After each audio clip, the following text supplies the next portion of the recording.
Hey, what's up guys, Kai here, and welcome back to Let's Play Breath of Fire, where today we'll be heading into the mysterious floating Palace of Agua so we can uncover the secret of the stone robot. And where the storyline item that we're after is guarded by a boss, absolutely. Oh come on, you've played this JRPG before. So Agua is to the northwest of Romero. And in order to gain access to Agua, you have to have the tablet in your possession.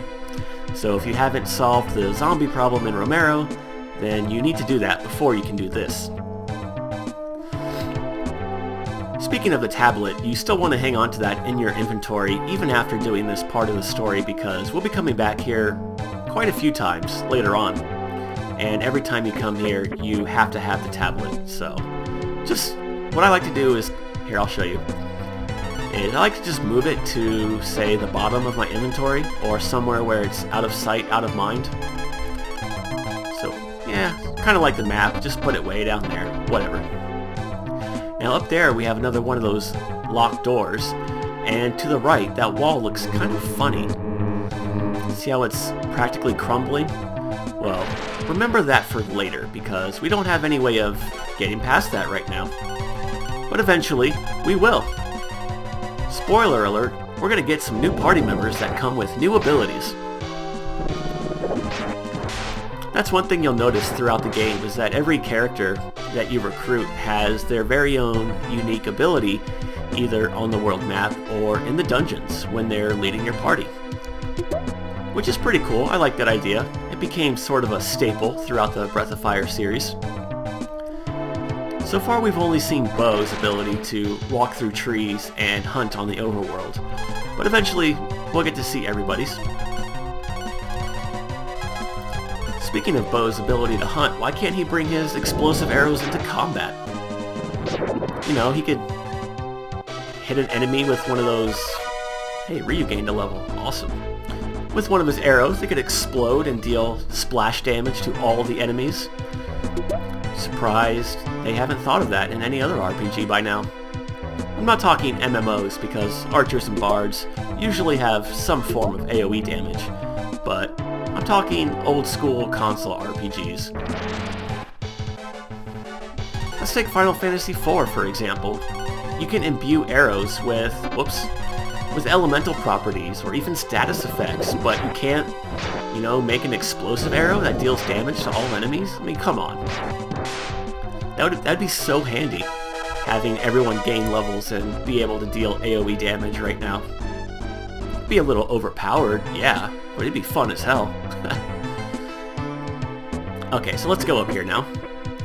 And we have little D-pad panels, alright.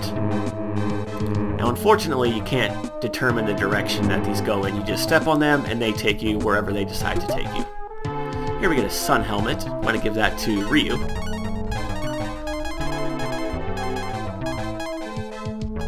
A little stronger, a little heavier.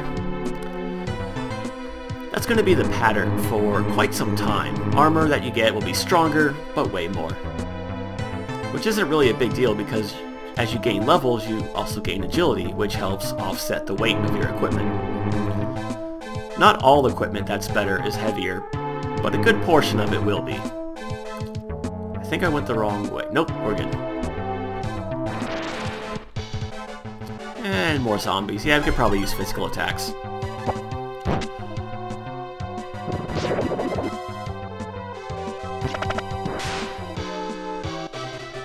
Alright, got him. Unfortunately, there are no new enemies here in Agua. Here we get a thief cloak, or thief clothes. I'm not sure what the correct terminology would be for thief CL, but for some reason it weighs more than chainmail. 43, action stat, down to 41. But it does have more defense, so that's pretty nice. Give that to Ryu because he's our tank. Oh, you know what? I did go the wrong way. Damn it. Okay, I don't want to go up those stairs yet, because there is one more item that we could pick up. Yeah, I definitely want to have Nina use the Earth Key against two of these guys. I'm not going to get turned into a zombie again. Oh no. At least not on camera.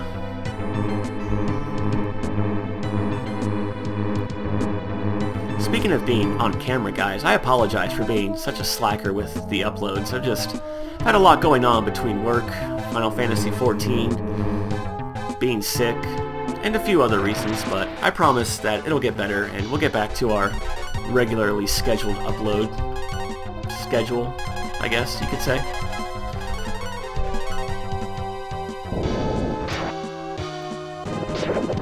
Oh, if you didn't do so earlier when I mentioned it, before you come in here, yes, spoiler alert, make sure you have some acorns in your inventory because those will come in handy later on. In this dungeon, I should say. Here we get an iron shield, let's give that to Ryu as well. Again, a little stronger, weighs a little more. Okay, now we want to go onto that other tile so we can get to the next floor.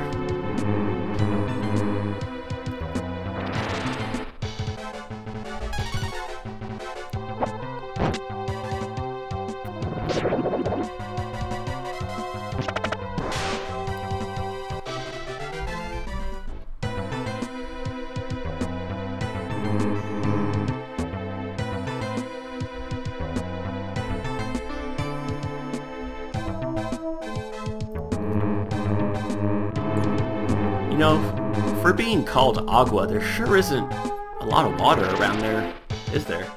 I mean, aside from the lake it's floating over, but you would think being called Agua there'd be more water, like inside, or as part of the scenery. Yeah, slam that rapier right into his balls. Go, Nina. And he took an arrow to the knee. Man, that guy really got messed up.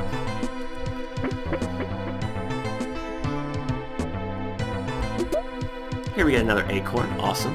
Thankfully, it's not a guardian acorn. Okay, let's see. I think now we go left. Might have had my floors confused. It's been a while since I've been here. Hey, got the jelly roll dancer. Now this guy can drop the meat item, like I mentioned before.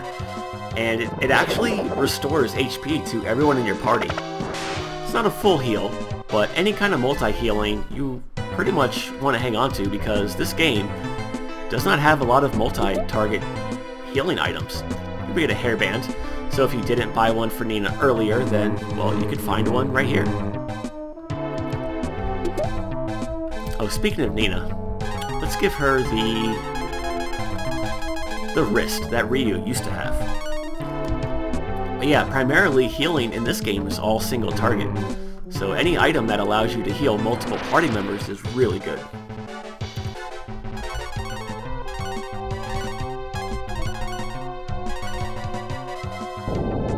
It is kind of a rare drop though.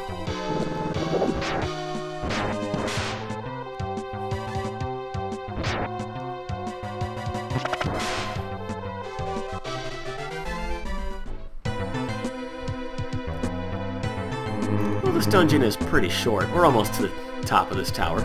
Well, almost to the top. We can't get everything and see everything in our first trip, if that wasn't obvious to you guys, so we'll have to save that for later. It'll be a lot easier when we make our return trips here for a very special reason. You'll see. You'll see. And here we get a bracelet. That's for Nina. Although, I guess I really didn't have to spend time giving her the wrist, since the bracelet is slightly better, but oh well. Okay, now let's see. Yeah, we want to come up here.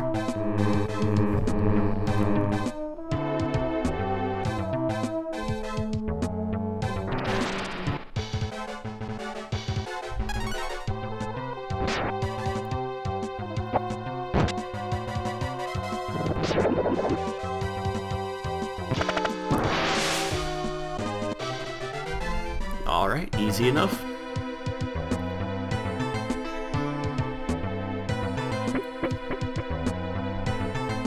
Well, first things first, we want to come over here, go through a secret passage, yeah, and get the steel bow for Bo. Let's see, 62 attack, up to 77, not bad, plus 15. Oh, one thing I should probably mention with Bo is that most of his bows are two-handed. There are some that are only one-handed, but for the most part, if you have Bo equipped with a two-handed bow, then you are unable to equip him with a shield.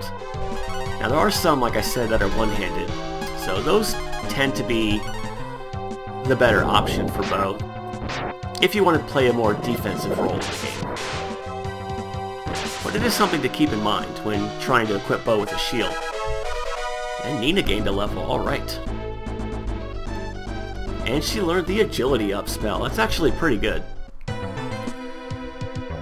Huh, there's a treasure down there, but we can't get over there. I'll have to remember that for later, too.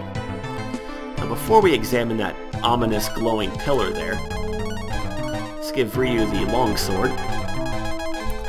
And take a look at his action stat. 37 on Ryu. And 35 on Bo. Man. How is Ryu faster than Bo?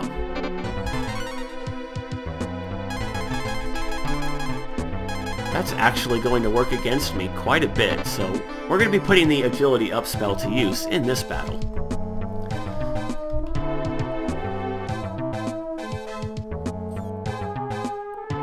Oh, you must be the boss. Wait, I thought Tony Danza was the boss. No. You know, I'm actually related to Tony Danza. He married one of my mom's cousins at some point. So, that's kind of cool. So anyways, this is going to tie into bringing acorns with you for this battle because... Oh, I should have made sure Bo was healed up. Okay, well anyways, Bo, being the black mage of the party, he's going to be able to deal massive damage to this guy with the Fry spell. Unfortunately, his AP stock is pretty low. Now normally, I would want him to be faster than Ryu, so that when Ryu gets his turn and uses an acorn, it'll happen after Bo casts the spell. So that will allow Bo to continuously have MP to cast Thunderbolt non-stop every round and not have to wait for more MP or use an acorn himself, essentially wasting a turn. However, since Ryu somehow is faster than Bo, we want to put Nina's agility up spell to use, and hopefully this will allow everything to fall into place here. Now, just like heal spells, buffs also get priority. Okay, let's see here. No, that still didn't work out. Well, let's try that again. Usually Bo is faster than Ryu, so I'm not sure what the problem is here. Whoops, oh yeah. Here, I'll go back to Bo. So see now, if I use a Thunderbolt with Bo, that'll take him down to 9 AP. And then theoretically, I would want Ryu to go afterwards to use an acorn to put him back up to full, so that way when the next turn rolls around, Bo is already set up and ready to go. But again, since Ryu is faster, that's not going to work out too well. But we'll try again. And we want Nina to go ahead and buff up Ryu.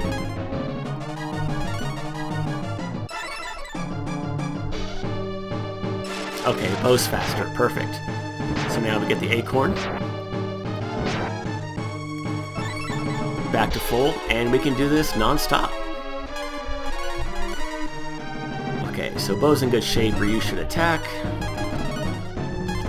And we'll buff up Ryu's attack power this time. And that's pretty much it for this boss.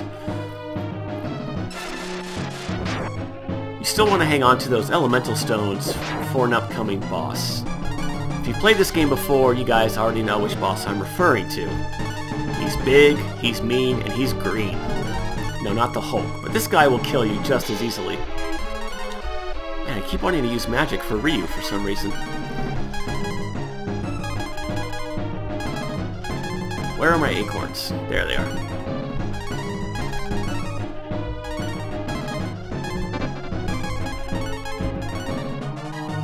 Yeah, this boss I'm talking about, though, he has killed me before. He's pretty tough. A lot of people say it's the most difficult boss battle in the game, and... well, I wouldn't go that far, but yeah, it's definitely challenging. You're better off moonwalking through a minefield than fighting this guy. Let's see. Okay, we're good. And Nina should just go ahead and heal herself. I would buff up her defense and bows, but it's really not necessary. This boss is actually pretty easy.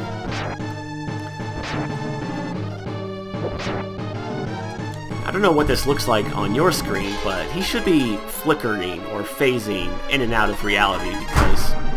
What the hell? Fucking cats. Yeah. Anyways, he's like a spirit or a ghost. Actually, do we almost have this guy? No, not quite. So yeah, just keep going with your acorn rotation with Bo's magic and you should be fine. Unfortunately, Bo will not learn any new spells, like, ever. So what you see is what you got.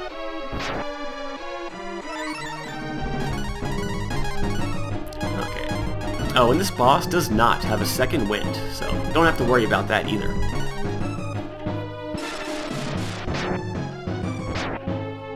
Come on, we almost got this guy. Okay, one more round.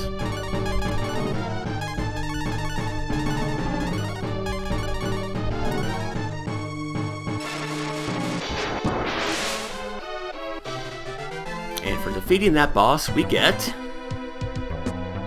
some more dialogue. Search this pillar.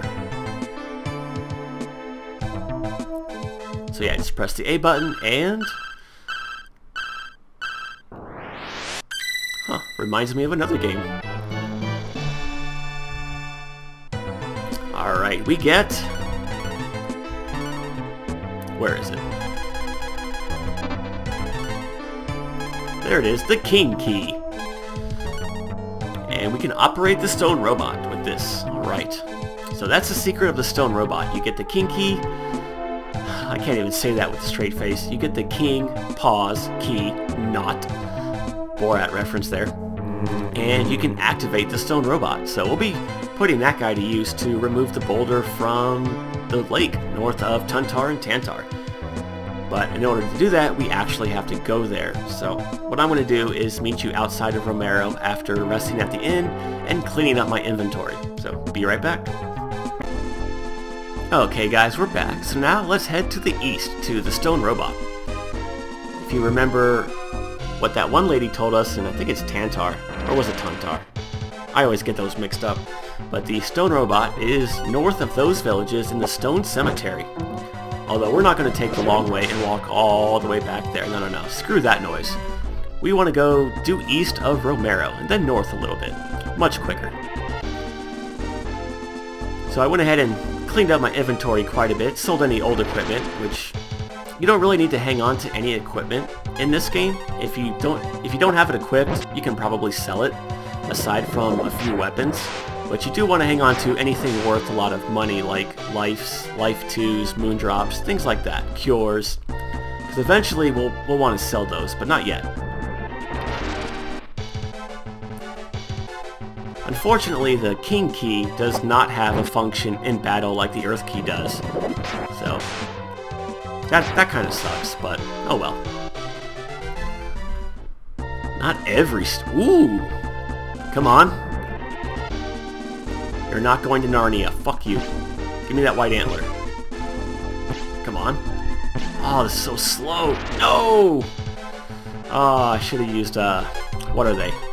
Marble 3s. Oh well. It's nice to see items like that actually work, unlike Sweetwater's. Yeah, you guys remember those.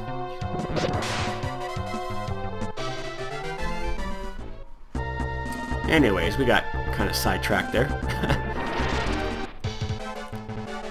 I was going to tell you about the water jar, another key item. It actually has a secondary use in battle. If you use it, it acts as a mega elixir. It'll fully heal your entire party. So that's something to be mindful of if you find yourself in dire straits. However, it's kind of like that lamp in Final Fantasy V. You can only use it, I think, once in this game before you have to go back to the cleansing water cave and refill it. But it's there. And there's a stone robot just chilling up here. Let me guess. Just like in Dragon Warrior 4, we're going to have to enter at the bottom and climb all the way to the top. Oh, I should have used the earth key. Damn it.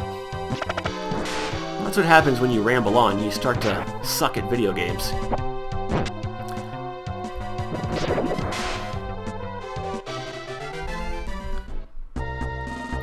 Ooh, another white one. Should I go for it? No, I won't. I want to wrap this video up here. But in order to enter the stone robot, you come down to his left foot and you walk up there.